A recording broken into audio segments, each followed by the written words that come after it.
Halo semuanya, selamat datang lagi di US Talk ID. Nah, hari ini kita bakal ngebedah salah satu raksasa energi paling gede di dunia, yaitu ExxonMobil, atau yang biasa kita kenal dengan kode saham XOM.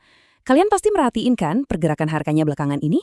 Pertanyaan besarnya cuma satu, ini waktunya kita borong atau mending kita kalem dulu alias wait and see? Di analisis mendalam kali ini, kita bakal bongkar habis fundamental dan rencana aksi investasi aslinya. Tapi sebelum kita bahas lebih jauh, pastiin kalian udah klik tombol subscribe di bawah ya, biar nggak ketinggalan insight seru kayak gini. Yuk, langsung aja kita mulai. Coba kalian perhatiin angka ini, $157,92. Angka segini tuh sebenarnya agak tricky loh. Kenapa? Soalnya harga saham XOM sekarang ini udah sedikit ngelewatin target rata-rata para analis di $156. Terus, apa iya kita harus ikutan kejar sahamnya sekarang? Cuma gara-gara takut ketinggalan kereta alias FOMO? Atau mending kita tarik napas dulu? Di penjelasan kali ini, kita bakal singkirin tuh semua tebak-tebakan. Kita cuma mau fokus ke fakta, data, dan fundamental murninya aja, supaya kita bisa ngambil keputusan investasi yang benar-benar logis. Kalian tahu nggak? Kadang tuh angka di headline berita suka nipu. Kalau kalian cuma sekilas lihat laporan laba bersih kuartal pertama Exxon, angkanya emang kelihatan cuma $1 per saham secara akuntansi standar. Kelihatan lesu banget ya.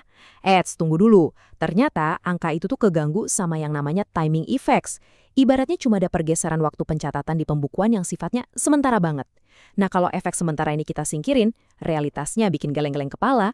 Arus kas murni yang benar-benar masuk ke kantong mereka itu nyentuh angka raksasa, $13,8 miliar. Jadi duit tunai yang mereka cetak tuh jauh lebih gede dari apa yang sekedar diomongin di berita. Ngomong-ngomong soal nyetak duit tunai, ini nih yang paling menarik.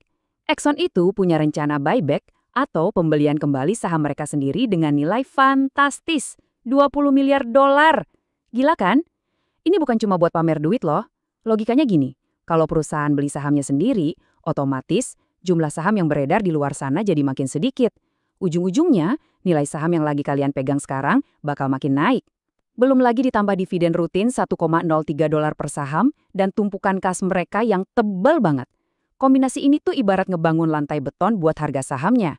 Jadi, biarpun nanti harga minyak dunia lagi goyah, XOM punya bantalan pelindung yang super kuat biar harganya nggak langsung nyungsep.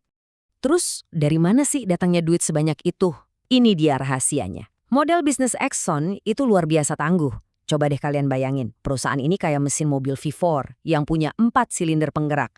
Ada sektor hulu, produk energi, kimia, dan produk spesialisasi. Jadi kalau tiba-tiba harga minyak mentah lagi anjlok, terus sektor hulu agak tersendat, tenang aja, silinder produk kimia atau energinya bakal otomatis ngegas buat nyeimbangin performa perusahaan.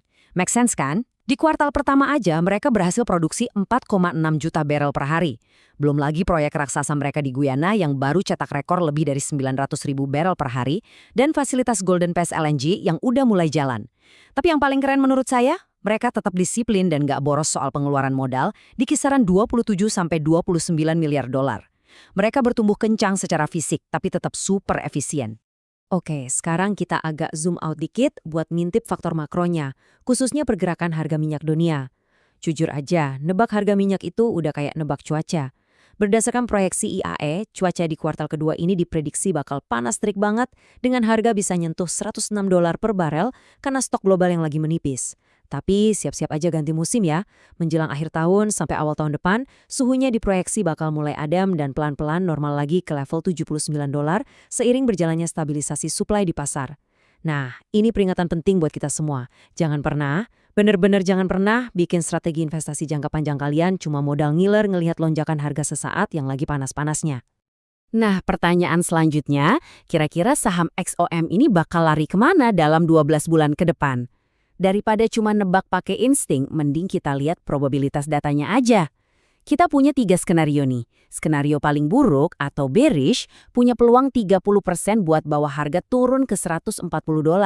Itu pun kalau harga minyak tiba-tiba anjlok parah ke area 75-an. Tapi skenario yang paling masuk akal alias base case justru pegang peluang tertinggi di 45% dengan target harga $166. Di posisi ini fundamental Exxon yang kuat dan aksi buyback agresif tadi berhasil nahan efek turunnya harga minyak. Dan yang terakhir, kalau konflik global ternyata terus bikin suplai minyak mampet, ada peluang 25% di skenario bull case, harga saham ini bakal terbang ke $190. Lewat data kayak gini kita bisa ngukur potensi cuan dan risikonya pakai logika murni. Masuk ke bagian paling penting, action plan kita gimana? Kalau kalian emang naksir dan pengen masuk ke saham ini, saran saya, jangan pernah all in atau masukin semua uang kalian sekaligus. Bahaya. Mending kita pakai strategi cicil yang disiplin atau dollar cost averaging. Gini caranya. Di area 152-155, kalian bisa mulai tes ombak dulu. Masukin porsi ringan sekitar 20%. Nah, kalau harganya turun dikit ke area 145-150, ini dia the sweet spot atau zona akumulasi paling cakep. Di sini posisi kalian jauh lebih aman, jadi bisa nambah porsi lebih gede sekitar 30%. Terus, kalau tiba-tiba pasar lagi panik dan harganya longsor ke 140-an atau bahkan di bawah 130, kalian nggak bakal stres nyangkut. Kenapa? Karena kalian masih punya sisa peluru tunai buat serok di harga bawah. Ini murni strategi cerdas buat ngalahin rasa FOMO. Jadi, apa kesimpulan dari bedah data kita hari ini?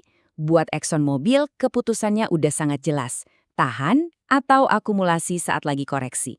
XOM ini benar-benar mesin pencetak uang yang udah terbukti super tangguh buat portofolio jangka panjang kalian.